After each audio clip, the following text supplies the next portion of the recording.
Olá, bom dia.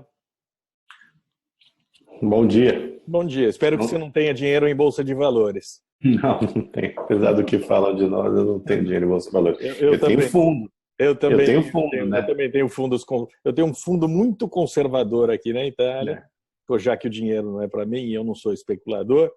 A ideia é deixar para os meus filhos. Eu deixei num fundo muito conservador, mas tudo perde, né? Tudo perde. Num cenário de devastação desses, não há para onde fugir. O pânico é generalizado e Você tem a economia acaba, como a gente trata de índice de bolsa de valores, moeda, etc., mas tudo se reflete na economia, né?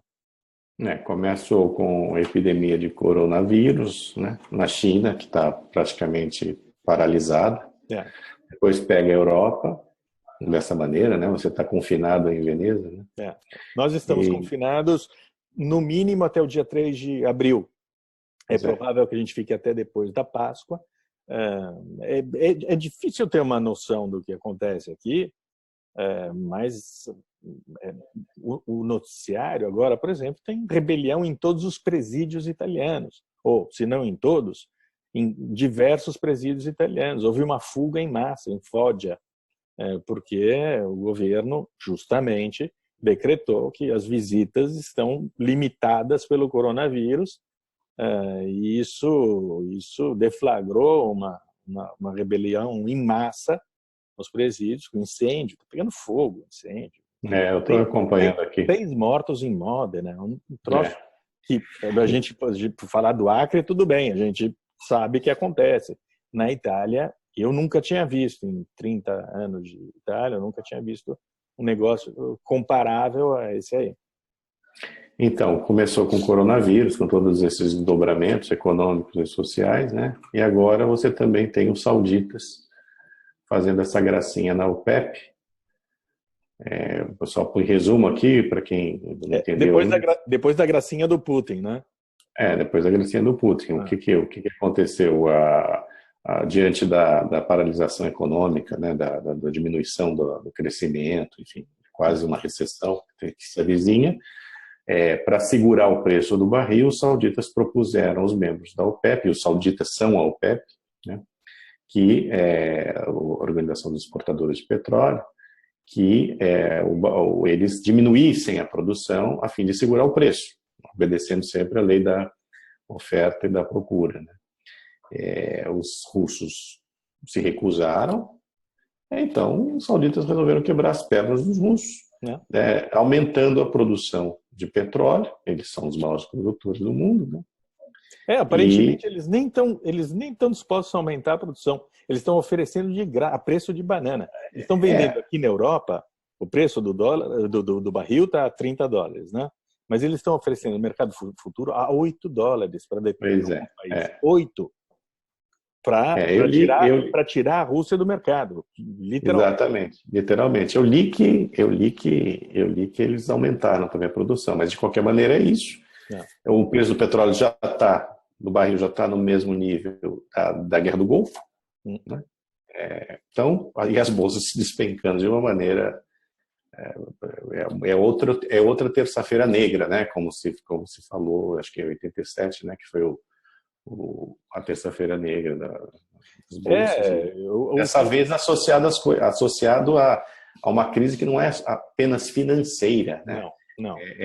É uma tempestade perfeita que a gente está enfrentando. Se ocorrer no resto do Ocidente o que está acontecendo na Itália, em particular Alemanha, França e Estados Unidos, essa recessão vai ser muito, muito violenta, vai durar não se sabe quanto, 2 meses, 3 meses, mas é a paralisação completa de produção, exportação, comércio, porque é a única maneira de deter esse maldito vírus, quer dizer, evitar, impedir completamente o contato humano.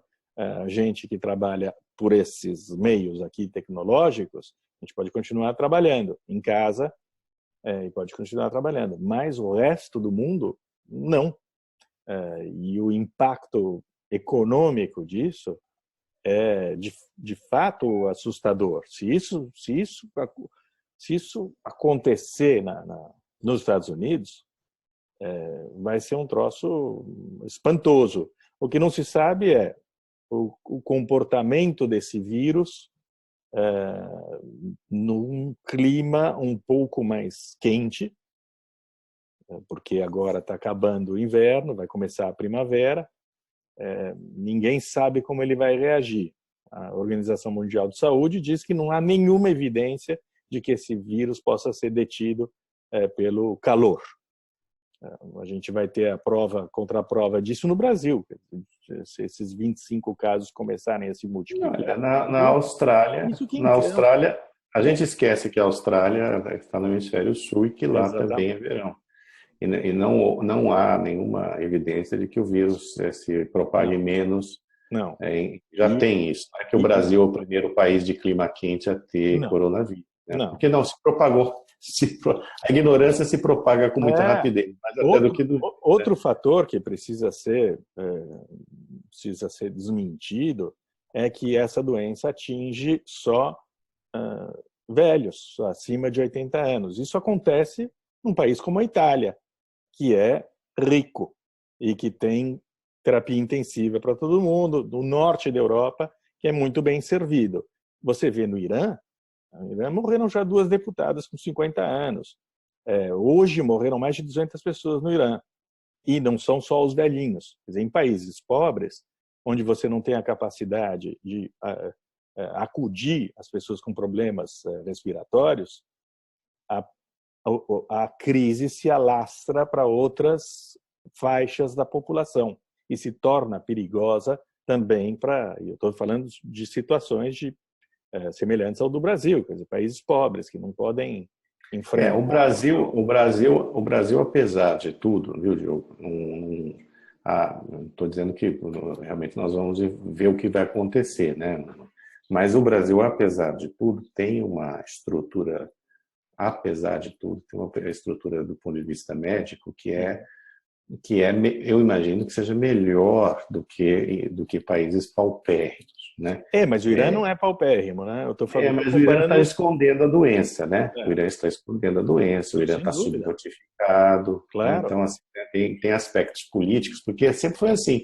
Eu, na minha coluna na Cruzoé, essa semana, lembrei do episódio da epidemia de meningite meningocócica durante o regime militar. Quer dizer, o regime que tentou esconder, né? Com isso o número de vítimas aumentou bastante, e depois de 4, 5 anos quase, que vacinas foram importadas da França e houve uma vacinação em massa. Até então, tentava-se combater a meningite meningocócica, a epidemia, censurando a imprensa, o que é uma coisa absurda.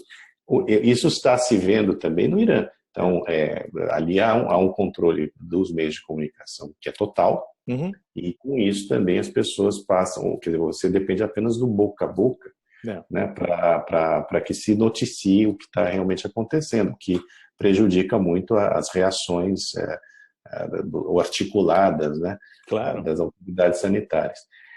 Enfim, é uma tempestade perfeita, vírus, petróleo, mostra também que o grau de dependência, né, do mundo em relação a essa matriz energética, como gostam de falar os especialistas, ainda é quase total. Então, e vai continuar assim durante muito tempo, né?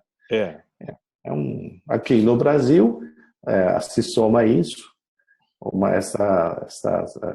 essas confusões, né? Ruído, né? Barulho, os ruídos que nós enfrentamos. Histeria, esperneio.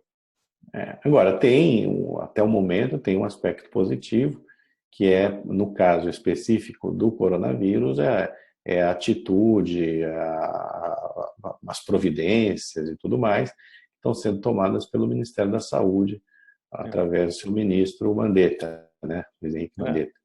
É importante dizer isso. Ao mesmo tempo, não é responsabilidade dele, porque não existe uma cura, não existe um meio eficiente para tratar do coronavírus. Então, o alcance da ação governamental é limitado. E por melhor que seja o trabalho dele, o problema aparece, como apareceu aqui na Itália, né? Não, o problema aparece, Bate mas cabeça no começo, mas depois aparece o problema. o E eu problema é circunscrito, né? Quer dizer, não, eu digo, não é que o problema pode ser até através de medidas muito duras, né? Pode ser tentar se limitar. No caso da Itália, por exemplo, é incrível, né? Porque há poucas semanas, quando a China ela bloqueou, né? Ela isolou Uhum, alguma coisa em torno de 50 milhões de cidadãos, uhum. se pensou que isso só era possível num país com um regime autoritário. É. Agora você está vendo isso na Itália, são 15 milhões, né? 15 Imagina, milhões eu, de italianos que estão no norte da Itália, que estão impedidos, né, uhum. de sair e de gente entrar. Eu 2 semanas atrás, quando via os números da epidemia aqui na Itália, minimizava também a questão, porque parece algo distante, sob controle, estava circunscrita a 2 pequenas cidades, uma da Lombardia e uma do Vêneto, e parecia que a coisa podia ficar contida ali dentro. Depois, você começa a ver esses crescimentos exponenciais da difusão da doença, do número de mortos. Exatamente o que aconteceu na China.